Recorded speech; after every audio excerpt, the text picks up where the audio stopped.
Hello students, this video will cover about plaster of Paris. और बहुत छोटा part है, बट इसके अंदर 2 या 3 क्वेश्चन बहुत इंपॉर्टेंट है जो इसके अंदर मैं आपको मेंशन कर दूंगा। उसका रिप्लाई आपको क्या देना चाहिए, क्या इसका प्रॉपर आंसर होना चाहिए, तो वो आप इसमें लर्न कर लें। क्वेश्चन ये है, plaster of Paris what is it's a chemical formula.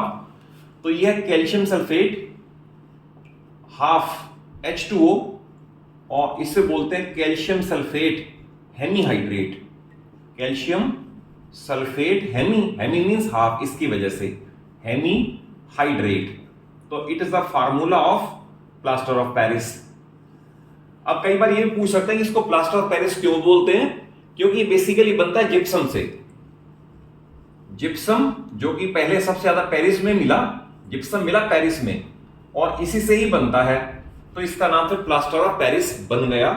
अब जिप्सम क्या है? जिप्सम है कैल्शियम सल्फेट डाइहाइड्रेट। देखो ध्यान से, ये है हेमीहाइड्रेट यहां पर, और ये है डाइहाइड्रेट। तो calcium sulphate dihydrate is called gypsum, और इससे ये प्रिपेयर करेगा bye it's controlled heating, calcium sulphate dihydrate.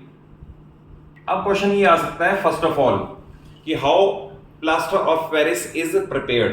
तो मैंने अभी आपको बताया, it is prepared by heating of, rather controlled heating of calcium sulphate dihydrate, यानी जिप्सम की कंट्रोल्ड हीटिंग से। अब इसकी रिएक्शन अगर लिखने को कहें तो रिएक्शन इसकी ये बनेगी, कैल्शियम सल्फेट डाइहाइड्रेट, ये जिप्सम है, GYPSUM जिप्सम, और इसमें सबसे इंपॉर्टेंट है इसका कंट्रोल्ड हीटिंग 100 से लेकर अप्रोक्सीमेटली 120 डिग्री सेल्सियस तक। तो वी से if gypsum is heated in a controlled way, then it loses nearly 75% of water of crystallization। ये इंपॉर्टेंट है, अप्रोक्सीमेटली इतना लूज कर देगा, और लूज करने के बाद ये बनेगा calcium sulphate hemihydrate and 75% water, that is 1/2 water will be lost to atmosphere। तो जिप्सम की कंट्रोल्ड हीटिंग से प्लास्टर ऑफ पेरिस बन गया। तो पहले तो ये रिएक्शन इंपॉर्टेंट है, 1 मार्क्स में पूछ सकते हैं। फार्मूला क्या है? व्हाट इज जिप्सम, तो ये है। व्हाट इज POP, तो ये है। हाउ इट इज प्रिपेयर्ड, तो ये है। अब इसमें सबसे इंपॉर्टेंट ये आता है, what is the importance of controlled heating. What is the importance of controlled heating?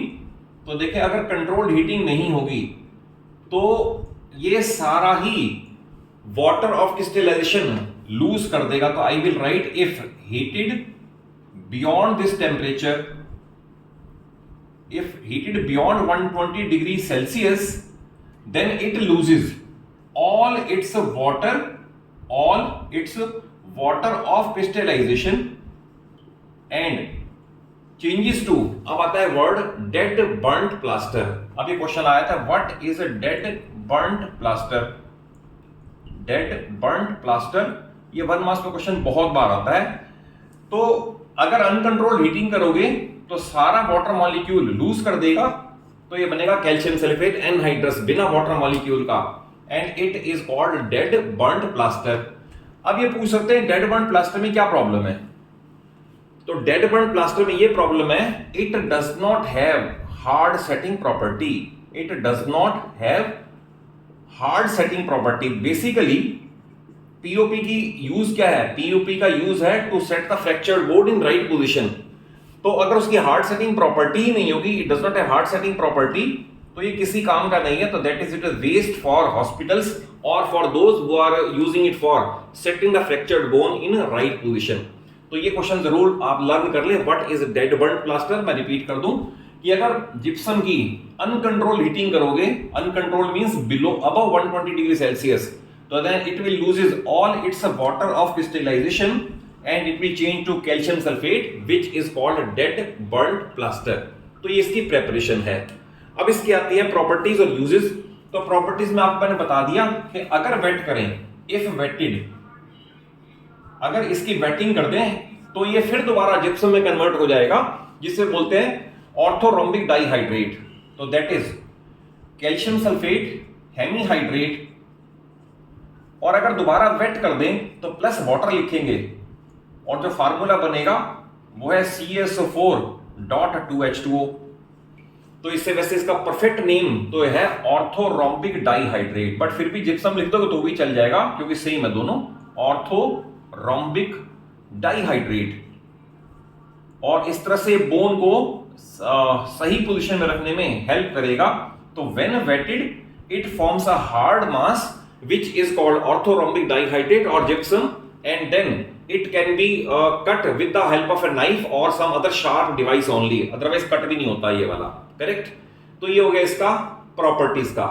अब लास्ट पे इसका आता है यूजेस का। तो यूजेस में इसके सबसे पहला मैंने बता ही दिया आपको। फर्स्ट यूज क्या है, number 1 in hospitals to set the fractured bone in right position. Number 2 एक इसकी इंपॉर्टेंट प्रॉपर्टी है कि हीट रेजिस्टेंट है, हीट रेजिस्टेंट। और अगर हीट रेजिस्टेंट है तो ये फायर प्रूफिंग मटेरियल में भी यूज होगा, फायर प्रूफिंग मटेरियल्स में। और नेक्स्ट, आप जो पीओपी वर्क वॉल्स पे और रूफ पे कराते हो तो डेकोरेशन के काम आता है ये, decoration of walls and roof, walls and roof. Then जो ब्लैक बोर्ड चॉक होते हैं, चॉक के अंदर भी ये यूज होता है। देन जो चीप आपके डिवाइसेस टाइप होते हैं, चीप डिवाइसेस ना लिख के इसे लिखें cheap toys, rather cheap toys, जो सस्ते टॉयज होते हैं वो बेसिकली पीओपी से बनते हैं। और लास्ट में इसका एक और आ जाएगा इसका यूजेस में, प्लास्टर ऑफ पेरिस के और ब्लैकबोर्ड चौक का बता दिया, सीलिंग का। और इसका बाद ये कि वॉल सरफेसेस को स्मूथ करने में, to make wall surfaces smooth before white washing, before white wash. तो ये सारे इसके यूजेस हैं। तो आई थिंक इससे beyond, as far as 10th का सीबीएसई कंसर्न्ड है, तो इससे बियॉन्ड यूजली क्वेश्चन नहीं आता।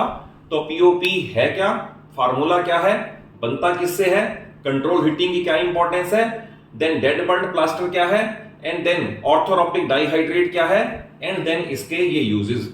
तो इससे बियॉन्ड यूजली क्वेश्चन नहीं आता। आई थिंक कॉन्सेप्ट वाइज जरूर समझ आया होगा, और अच्छे से समझ आया हो तो जरूर वीडियो को लाइक दें और शेयर करें, और चैनल सलूजा क्लासेस को जरूर सब्सक्राइब कर लें। आपको स्लोली एंड स्टेडली सारा सिलेबस यहां पर कवर हो जाएगा, all physics, all chemistry, maths, along with lot of extra questions also. Thank you for watching the video.